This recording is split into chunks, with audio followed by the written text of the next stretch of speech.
Καλώς ήρθατε στην τρίτη ενότητα, που εστιάζει στην έννοια και τη σημασία της ηγετικότητας, με ιδιαίτερη έμφαση στο ρόλο της ηγεσίας στο δημόσιο τομέα. Μέσα από αυτό το μάθημα, θα εξερευνήσουμε τις βασικές έννοιες, τα χαρακτηριστικά και τις συμπεριφορές που ορίζουν έναν αποτελεσματικό ηγέτη, καθώς και τη σημασία της ηγεσίας στη σύγχρονη δημόσια διοίκηση. Ας έχουμε στο νου μας ότι η έννοια της ηγετικότητας μας αφορά όλους, ανεξάρτητα από τη θέση που κατέχουμε στην ιεραρχία, γιατί περιλαμβάνει συμπεριφορές και στάσεις που οφείλουμε να καλλιεργήσουμε όλοι και όλες. Ο σκοπός της ενότητας είναι να κατανοήσουμε την έννοια της ηγεσίας, εστιάζοντας στην ουσία της ηγεσίας και τα βασικά χαρακτηριστικά της. Να αναλύσουμε τις σύγχρονες προκλήσεις που αντιμετωπίζει η δημόσια διοίκηση. Να κατανοήσουμε τη σημασία και το ρόλο της ηγεσίας με βάση τις σύγχρονες απαιτήσεις. Στο τέλος της ενότητας, θα μπορούμε να προσδιορίζουμε την έννοια της ηγεσίας και την ικανότητα της ηγετικότητας. Να περιγράφουμε τη σημασία τους στη δημόσια διοίκηση. Έχοντας στο νου μας τις λέξεις κλειδιά της ενότητας, ηγετικότητα, ηγεσία και ηγεσία στο ψηφιακό μετασχηματισμό, τις οποίες θα προσεγγίσουμε τόσο θεωρητικά όσο και πρακτικά. Ας μην ξεχνάμε ότι η ηγετικότητα δεν σχετίζεται με κάποια ανώτερη βαθμίδα, αλλά αποτελεί δεξιότητα που μπορεί και πρέπει να αναπτύσσεται από κάθε έναν από εμάς, δημόσιο υπάλληλο. Ας επικεντρωθούμε τώρα στην ουσία της ηγετικότητας, ως δεξιότητας, που πρέπει να καλλιεργείται από κάθε υπάλληλο της δημόσιας διοίκησης. Με τον όρο ηγετικότητα, δεν αναφερόμαστε αποκλειστικά σε θεσμική εξουσία, σε τυπικό, δηλαδή, διοικητικό ρόλο. Αναφερόμαστε σε στάση ζωής και εργασίας, σε ένα σύνολο συμπεριφορών που εμπνέουν, παρακινούν, καθοδηγούν και συντονίζουν μια ομάδα προς την επίτευξη κοινού σκοπού. Ας έχουμε υπόψη μας ότι οι ηγετικές δεξιότητες δεν είναι έμφυτες, δεν γεννιόμαστε με αυτές, αντιθέτως, αναπτύσσονται και μαθαίνονται. Τις καλλιεργούμε σταδιακά, τις μαθαίνουμε μέσα από καθημερινές καταστάσεις και εμπειρίες, μέσα από πρακτική εφαρμογή, προγράμματα επιμόρφωσης, ανατροφοδότηση και αναστοχασμό. Η καλλιέργεια της ηγετικότητας είναι κρίσιμη, όχι μόνο για την επαγγελματική μας ανάπτυξη, αλλά και για τη συλλογική πρόοδο και ανθεκτικότητα του οργανισμού εργασίας μας. Κάθε υπάλληλος, ανεξάρτητα από την ιεραρχική του θέση ή τα χρόνια εμπειρίας, μπορεί να ασκήσει θετική επιρροή και να συμβάλλει ενεργά σε μια κουλτούρα συνεργασίας, καινοτομίας και αλλαγής, καλλιεργώντας τη δεξιότητα της ηγετικότητας. Εσείς, σε ποια καθημερινή σας επαγγελματική πρακτική ή συμπεριφορά σας, πιστεύετε ότι εφαρμόζετε αυτή τη δεξιότητα, ακόμη και αν δεν κατέχετε τυπική θέση ευθύνης? Ας δούμε συνοπτικά, αλλά στοχευμένα, τα βασικά χαρακτηριστικά που αναδεικνύουν ένα άτομο με δεξιότητα ηγετικότητας. Το πρώτο χαρακτηριστικό είναι η δημιουργία κατάλληλου εργασιακού κλίματος. Ο ηγέτης φροντίζει για την ανάπτυξη κλίματος παρακίνησης, εμπιστοσύνης και συνεργασίας στην ομάδα. Ως ηγέτες, δεν λειτουργούμε μεμονωμένα, αλλά διαμορφώνουμε θετικό περιβάλλον, όπου όλοι νιώθουν μέλη της κοινής προσπάθειας. Το δεύτερο χαρακτηριστικό είναι η αποτελεσματική λήψη αποφάσεων. Η ηγετικότητα συνδέεται με υπευθυνότητα. Εστιάζουμε στην έγκαιρη και ορθή λήψη αποφάσεων, ειδικά σε στιγμές κρίσης ή σύγκρουσης, όπου η καθοδήγηση είναι ζωτικής σημασίας για την ομάδα. Το τρίτο χαρακτηριστικό είναι η ικανότητα διεύθυνσης και καθοδήγησης. Καθοδηγούμε με στόχο, με σχέδιο και με σεβασμό. Δεν διατάζουμε, αλλά συντονίζουμε τις δυνάμεις της ομάδας προς έναν κοινό σκοπό. Η ηγετικότητα αφορά και το πώς κάνουμε κάτι, όχι μόνο το τι. Ας εξετάσουμε τώρα, πιο συγκεκριμένα, τι σημαίνει να διαθέτουμε δεξιότητες ηγετικότητας στην πράξη. Όταν καλλιεργούμε εμπιστοσύνη και ένα περιβάλλον ψυχολογικής ελευθερίας, ενισχύουμε την αυθεντική επικοινωνία στην ομάδα μας. Οι συνάδελφοι νιώθουν ασφαλείς για να εκφραστούν, να μοιραστούν ιδέες και να συνεργαστούν χωρίς φόβο. Παράλληλα, ο ρόλος μας είναι να συμβάλλουμε στη λήψη αποφάσεων με ψυχραιμία, ορθολογισμό και συλλογική σκέψη, ενισχύοντας τη λειτουργικότητα της ομάδας. Τέλος, καλούμαστε να καθοδηγούμε και να εμπνέουμε, προσανατολίζοντας την ομάδα προς κοινούς στόχους. Υποστηρίζουμε, συντονίζουμε, ενδυναμώνουμε. Ας θυμόμαστε ότι η ηγετικότητα δεν ασκείται με εντολές, αλλά με παράδειγμα, εμπιστοσύνη και προσανατολισμό στο εμείς. Η επίδειξη αυτών των συμπεριφορών, από τα άτομα με ηγετική ικανότητα, συμβάλλει καθοριστικά στη δημιουργία ενός υγιούς εργασιακού περιβάλλοντος και στην επίτευξη των στόχων του οργανισμού. Όπως βλέπουμε, η ηγετικότητα δεν απαιτεί άσκηση εξουσίας ή επιβολή. Αντιθέτως, το άτομο που τη διαθέτει, επηρεάζει θετικά τους άλλους, παρακινεί και ενισχύει την απόδοσή τους, με τη στάση και τις πράξεις του.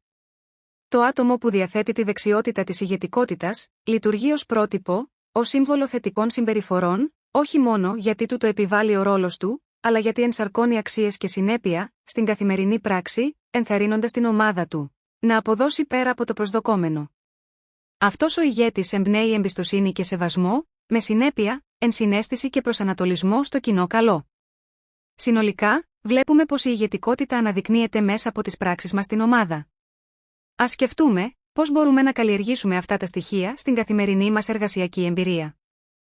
Ας δούμε τώρα πιο αναλυτικά γιατί είναι τόσο κρίσιμη η δεξιότητα της ηγετικότητας στους οργανισμούς και στη δημόσια διοίκηση. Η ηγετικότητα ενισχύει τη δημιουργικότητα των ατόμων στην ομάδα και καλλιεργεί ένα περιβάλλον όπου ως ηγέτες προτείνουμε λύσεις και καθοδηγούμε, με τρόπο ουσιαστικό, τους συναδέλφους μας ή τους υφισταμένους μας σε κάποια θέματα που διαθέτουμε τεχνογνωσία.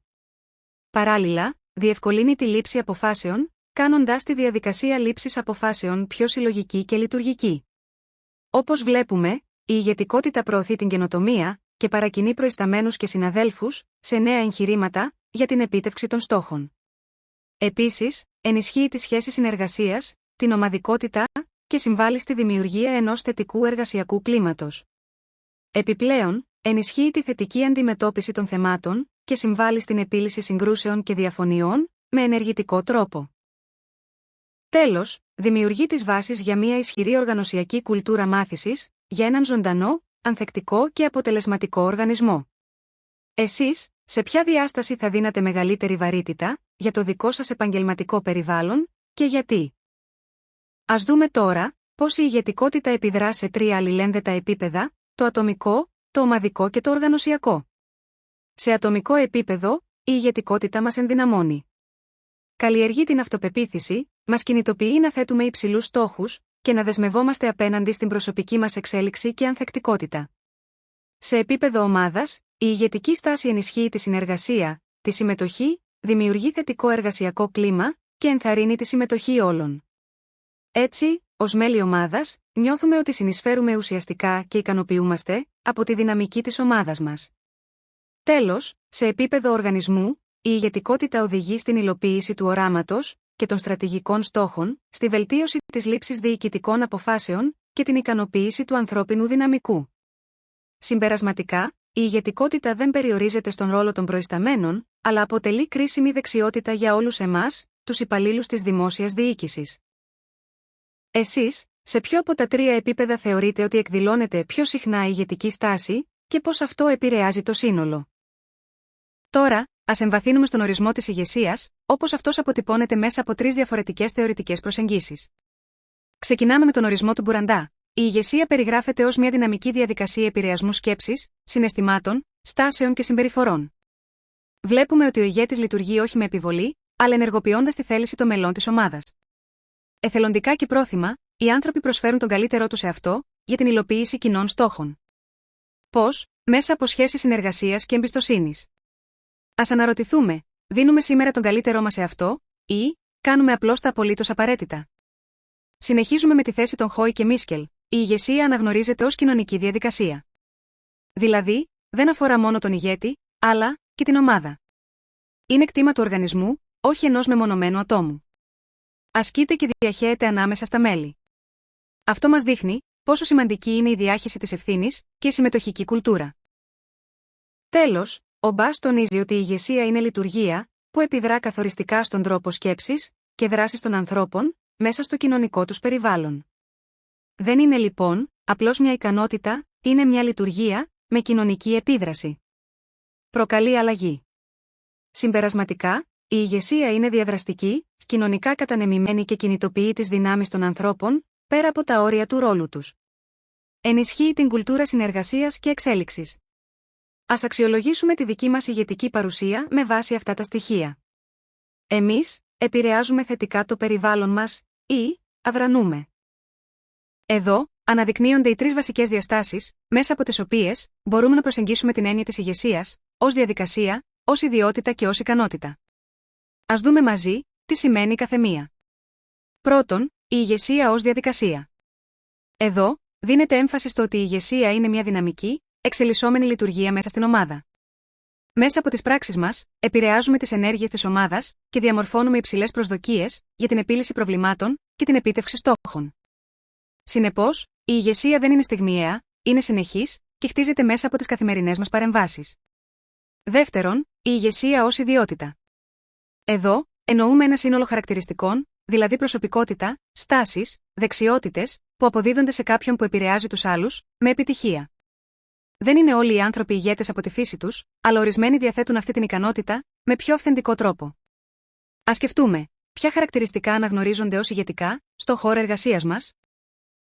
Τρίτον, η ηγεσία ως ικανότητα. Εδώ, εστιάζουμε στην πρακτική δυνατότητα καθοδήγησης. Δηλαδή, στο κατά πόσο ένα άτομο μπορεί να επηρεάσει τις πράξεις, να κατευθύνει και να εμπνεύσει πρόθυμη συνεργασία. Η ικανότητα αυτή δεν είναι μόνο έμφυτη, αναπτύσσεται και ενδυναμώνεται, με εκπαίδευση και εμπειρία. Άρα, η ηγεσία δεν είναι κάτι μονοδιάστατο, αποτελεί έναν πολυδιάστατο όρο, που ενσωματώνει και τις τρεις αυτές διαστάσεις. Οι επιτυχημένοι ηγέτες καλούνται να αναπτύξουν ικανότητες και χαρακτηριστικά, που τους επιτρέπουν να διαχειρίζονται αποτελεσματικά τις πολύπλοκες διαδικασίες της δημόσιας διοίκησης. Ως δημόσιοι υπάλληλοι, με ηγετική αποστολή, ας σκεφτούμε, εμείς, σε ποια διάσταση είμαστε καλύτεροι και που χρειάζεται να καλλιεργήσουμε περαιτέρω την ηγετικότητά μας. Σε αυτό το σημείο, εξετάζουμε την ηγεσία ως μια καθημερινή, ζωντανή διαδικασία, που διαμορφώνεται και ασκείται συνεχώς, μέσα από ανθρώπινες αλληλεπιδράσεις, σε οργανωσιακά περιβάλλοντα. Πρώτον, βλέπουμε ότι η ηγεσία είναι πανταχού παρούσα, δεν είναι αποκλειστικό προνόμιο των διοικητικών στελεχών. Ο καθένας από εμάς μπορεί να αναπτύξει ηγετικές συμπεριφορές, στο πλαίσιο του ρόλου του, είτε ως συντονιστής ομάδας, είτε ως πρότυπο συμπεριφοράς. Η ηγεσία υπάρχει τόσο στις αίθουσες συσκέψεων, όσο και στους διαδρόμους της καθημερινής επικοινωνίας. Δεύτερον, επισημαίνονται τα βασικά χαρακτηριστικά, ενθουσιασμός, έμπνευση, όραμα και πειθό είναι θεμελιώδη. Ο Κότερ τα τοποθετεί στο επίκεντρο κάθε επιτυχημένης ηγετικής παρουσίας. Δεν αρκεί να έχουμε ιδέες, χρειάζεται να μπορούμε να τις μεταδώσουμε με πάθος και σαφήνεια, επηρεάζοντας στάσεις και συμπεριφορές. Τρίτον, τονίζονται οι παράγοντες διαμόρφωσης. Η ηγεσία επηρεάζεται από την προσωπικότητα του ηγέτη, από το προφίλ της ομάδας, τις αξίες του οργανισμού, την κουλτούρα, την πηγή ισχύος και το εξωτερικό περιβάλλον. Αυτοί οι παράγοντες επηρεάζουν, όχι μόνο το πώς ασκούμε ηγεσία, αλλά και το πώς την αντιλαμβανόμαστε. Ας αναρωτηθούμε, ποιοι από αυτούς τους παράγοντες επηρεάζουν πιο έντονα τη δική μας καθημερινή ηγετική πρακτική, πώς μπορούμε να αξιοποιήσουμε τα βασικά χαρακτηριστικά, για να ενισχύσουμε την επιρροή μας, μέσα στον οργανισμό. Ας σταθούμε τώρα στις βασικές προκλήσεις, που καλείται να αντιμετωπίσει η σύγχρονη δημόσια διοίκηση. Πρώτα, βλέπουμε την ανάγκη για αύξηση της αποδοτικότητας, δηλαδή, να αξιοποιούμε καλύτερα τους διαθέσιμους πόρους και να ενισχύουμε τη σχέση μεταξύ εισρωών και παραγόμενου έργου. Δεν είναι απλώς θέμα κόστους, αλλά βελτιστοποίησης της δημόσιας αξίας. Δεύτερη πρόκληση είναι η λογοδοσία. Καλούμαστε, πλέον, να αναλαμβάνουμε ευθύνη όχι μόνο για όσα κάνουμε, αλλά και για όσα παραλείπουμε, ιδίως όταν επηρεάζουν την αποτελεσματικότητα, προκειμένου να καταστεί αντιληπτό ότι, ως τελέχη της δημόσιας διοίκησης, φέρουμε ευθύνη για το σύνολο των πράξεων και παραλήψεών μας, που συντελούν σε μειωμένη αποτελεσματικότητα, αποδοτικότητα και αύξηση των κρουσμάτων διαφθοράς. Τέλος, επιδιώκεται αύξηση της αποτελεσματικότητας, δηλαδή, η σαφή σύνδεση του έργου μας, με μετρήσιμα αποτελέσματα, που ανταποκρίνονται στις ανάγκες της κοινωνίας, της πρωταρχικής, δηλαδή, αιτίας ύπαρξης κάθε δημόσιου οργανισμού. Ποια από αυτές τις προκλήσεις βιώνουμε πιο έντονα στον δικό μας οργανισμό, και πώς μπορούμε, ηγετικά, να τη διαχειριστούμε. Αν θέλουμε να ανταποκριθούμε ουσιαστικά στις προκλήσεις της σύγχρονης δημόσιας διοίκησης, χρειαζόμαστε κάτι περισσότερο από τεχνικές δεξιότητες. Χρειαζόμαστε ηγέτες, σε κάθε θέση, που να στηρίζουν τη δράση τους σε σταθερές αξίες. Εδώ, βλέπουμε 4 θεμέλια, που χτίζουν και διατηρούν την εμπιστοσύνη στον επαγγελματικό χώρο. 1. Σταθερότητα και δέσμευση, είμαστε παρόντες με συνέπεια, στηρίζουμε τις αποφάσεις μας, μένουμε προσιλωμένοι στους στόχους, αντέχουμε στις αλλαγές και στα προβλήματα, και συνεχίζουμε την πορεία που έχουμε χαράξει, μέχρι το τέλος. 2. Συνέπεια. Όταν λόγια και πράξεις συμβαδίζουν, ενισχύεται η αίσθηση ασφάλειας στην ομάδα. 3. Αξιοπιστία. Τηρούμε ότι υποσχόμαστε, εμπνέοντας σεβασμό, βρισκόμαστε πάντοτε μπροστά, στις επάλξεις. 4. Ακεραιότητα. Τηρούμε τις συμφωνίες, εκπληρώνουμε τις υποσχέσεις που έχουμε δώσει. Ενεργούμε με διαφάνεια και ήθος, ακόμα και όταν κανείς δεν μας παρακολουθεί. Ποιο από αυτά τα στοιχεία θεωρούμε πιο δύσκολο να διατηρηθεί στην πράξη και γιατί? Ας δούμε κλείνοντας τα βασικά χαρακτηριστικά που απαιτείται να έχει μια σύγχρονη, αποτελεσματική και ανθρώπινη δημόσια διοίκηση. Ξεκινάμε με τον επιτελικό προγραμματισμό, που σημαίνει ότι λειτουργούμε με στρατηγική, προγραμματισμό και σαφή στόχο, όχι με αποσπασματικές ή αμυντικές ενέργειες. Οι διοικητικές ενέργειες πρέπει να εντάσσονται σε ένα συλλογικό προγραμματισμό, να μην ανατρέπονται από απλές αλλαγές προσώπων, να ακολουθούν συγκεκριμένο χρονοδιάγραμμα και να συνοδεύονται από ενδιάμεση και τελική αξιολόγηση της υλοποίησης του προγραμματισμού, με συμμετοχικές διαδικασίες, συμβολή στελεχών δημόσιας διοίκησης και κοινωνίας πολιτών. Η δημόσια διοίκηση πρέπει να είναι φιλική προς τον διοικούμενο, με απλουστευμένες και προσιτές διαδικασίες, με το μικρότερο δυνατό κόστος σε χρήμα και χρόνο, προσβασιμότητα και σεβασμό στον χρόνο και τις ανάγκες του πολίτη. Να ικανοποιείται η ανάγκη αποκεντρωμένης λειτουργίας της διοίκησης, στο κατά το δυνατόν εγκύτερο, για τον πολίτη, επίπεδο. Η δημόσια διοίκηση πρέπει να είναι φιλική προς τους εργαζομένους, διασφαλίζοντας ικανοποιητικές συνθήκες εργασίας και αμοιβής, κίνητρα για ανέλυξη και περιθώρια για ανάληψη πρωτοβουλειών, με αξιοκρατία. Τέλος, οι αρμοδιότητες και οι διαδικασίες της δημόσιας διοίκησης πρέπει να είναι σαφείς, με κατανοητή νομοθεσία που διέπεται από απλότητα και διαφάνεια. Από την εμπειρία σας, ποιο από αυτά τα χαρακτηριστικά πιστεύετε ότι χρειάζεται περισσότερη ενίσχυση στη δική σας υπηρεσία και πώς μπορεί να επιτευχθεί? Κλείνοντας, ας συνοψίσουμε τα βασικά σημεία που αναδείχθηκαν μέσα από τη θεματική ενότητα. Πρώτον, η ηγετικότητα είναι δεξιότητα, δηλαδή μπορεί να αναπτυχθεί και να καλλιεργηθεί. Δεν είναι προνόμιο κάποιων λίγων, αλλά δεξιότητα που μπορούμε όλοι να αναπτύξουμε μέσα από την ενσυνείδητη άσκηση ρόλων, τη μάθηση και την εμπειρία. Δεύτερον, απαιτεί συγκεκριμένα χαρακτηριστικά και συμπεριφορές. Την ικανότητα να εμπνέουμε, να καθοδηγούμε, να λειτουργούμε ως πρότυπα, να παίρνουμε υπεύθυνες αποφάσεις και να διαμορφώνουμε κλίμα εμπιστοσύνης και συνεργασίας στην ομάδα. Τρίτον, η σημασία της στο δημόσιο τομέα είναι καθοριστική. Οι ηγετικές δεξιότητες μας βοηθούν να ανταποκριθούμε με αποτελεσματικότητα στις σύνθετες προκλήσεις της εποχής: διοικητικές, κοινωνικές, ψηφιακές, ηθικές. Ο ηγέτης στο δημόσιο οργανισμό δεν είναι μόνο διαχειριστής, είναι φορέας αλλαγής και κινητήριος δύναμη. Συνολικά, η ενίσχυση της ηγετικότητας συμβάλλει στην αναβάθμιση της ποιότητας των παρεχόμενων υπηρεσιών της δημόσιας διοίκησης και στην ενδυνάμωση του ανθρώπινου κεφαλαίου του οργανισμού. Ας αναλογιστούμε πώς μπορούμε, ο καθένας και η καθεμία από εμάς, να γίνουμε φορείς ηγεσίας μέσα από τη δική μας καθημερινή πρακτική. Σας ευχαριστούμε για την προσοχή σας.